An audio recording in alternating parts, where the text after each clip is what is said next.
L'Aube est un département français finalement assez typique. Elle offre à ses visiteurs de jolis paysages, un territoire remarquable, une gastronomie attirante et une proximité géographique avec l'Île-de-France qui peut se révéler être un atout mais aussi une contrainte. Alors comment faire lorsqu'on est finalement un département aussi attirant que ses voisins pour retenir tout de même près de 350 000 visiteurs par an? Le patrimoine fait partie des éléments attractifs de l'Aube, notamment avec son statuaire du XVIe siècle, les vitraux, et puis toute la partie du Vieux Troyes qui est exceptionnelle à rencontrer. Mais l'Aube est aussi le second producteur mondial de champagne. Le département met donc en avant une forme de tourisme œnologique, basée notamment sur la proximité avec les viticulteurs. Les valeurs d'authenticité que l'Aube veut promouvoir aussi à travers le tourisme vert. Beaucoup de pays du Nord, donc des Belges, des Néerlandais, des Allemands, des Anglais, qui, dans leur passage parfois dans le sud de la France, s'arrêtent quelques jours autour du lac de la Forêt-d'Orient. Mais les touristes peuvent aussi prendre une forme différente. Le comité départemental du tourisme s'est enrichi de compétences de tourisme d'affaires pour développer cet axe d'organisation de bureaux des congrès. Les touristes de l'Aube sont en général des familles, des célibataires qui viennent en groupe, des groupes de jeunes, et puis des jeunes retraités avec en général un pouvoir d'achat assez intéressant, avec plutôt des intérêts sur le côté culturel, le côté patrimoine. Le tourisme représente en moyenne 6,5% du PIB français. Paris et les régions côtières sont les principaux bénéficiaires de cette manne financière. Ce marché représente donc un enjeu majeur pour tous les départements français qui s'organisent donc pour mettre leurs atouts en avant, parfois à grand renfort de publicité. Ici en Auvergne, c'est pas comme à Paris, hein. C'est la nature, on respire. Il y a de la caillasse ici.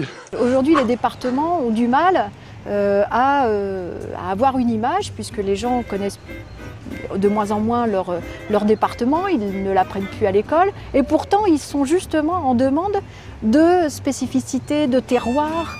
Et c'est pour répondre à cette demande que l'Aube a souhaité également occuper le terrain à travers une campagne de publicité visant à se positionner sur le territoire du tourisme vert, du patrimoine, du champagne et du tourisme d'affaires, le tout avec une bonne dose d'originalité. Nous avons lancé une grande campagne de communication sur les 4 axes que je vous ai cités, le lac, le patrimoine, le champagne et le tourisme d'affaires. Et cette grande campagne, nous avons souhaité la faire avec un axe d'innovation important, puisque c'est aussi une caractéristique de l'Aube d'aller sur les entreprises innovantes et l'entrepreneuriat en général. Et donc cette campagne, nous avons affiché des grandes lettres sur fond blanc avec simplement un QR code et une adresse email soyezsurpris.fr. Un ton résolument décalé et sympathique avec une volonté, marquer les esprits.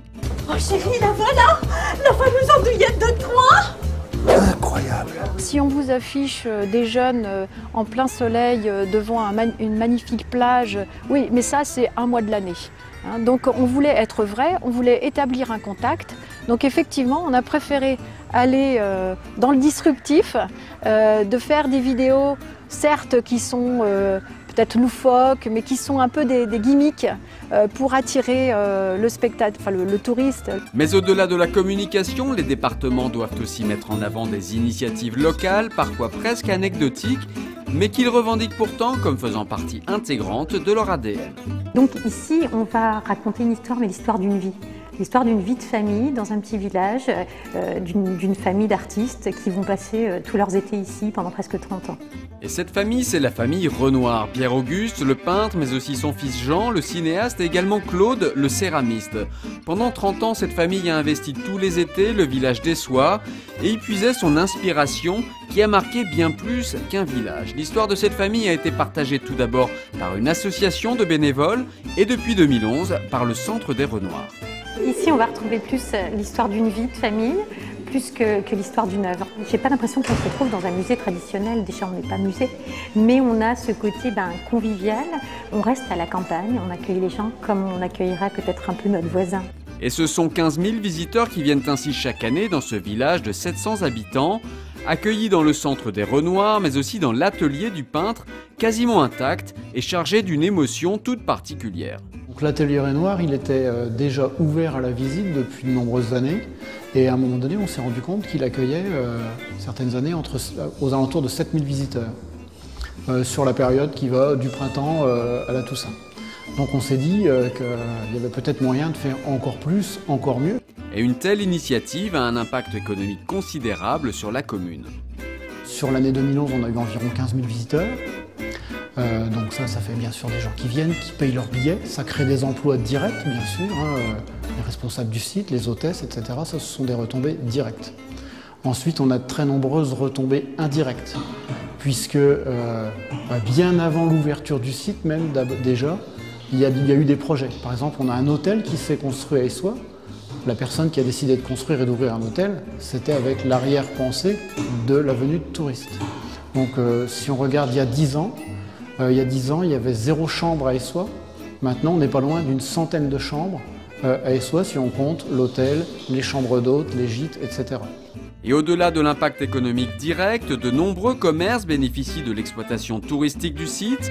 La population du village a également connu une croissance de 10% dans les 10 dernières années. Des retombées bénéfiques pour un village et un département tout entier qui pourraient bien aussi s'accélérer avec la sortie récente du film de Gilles Bourdos, retraçant les derniers mois de la vie du peintre Renoir. Si tu ne comprends pas, tu ne comprendras jamais rien.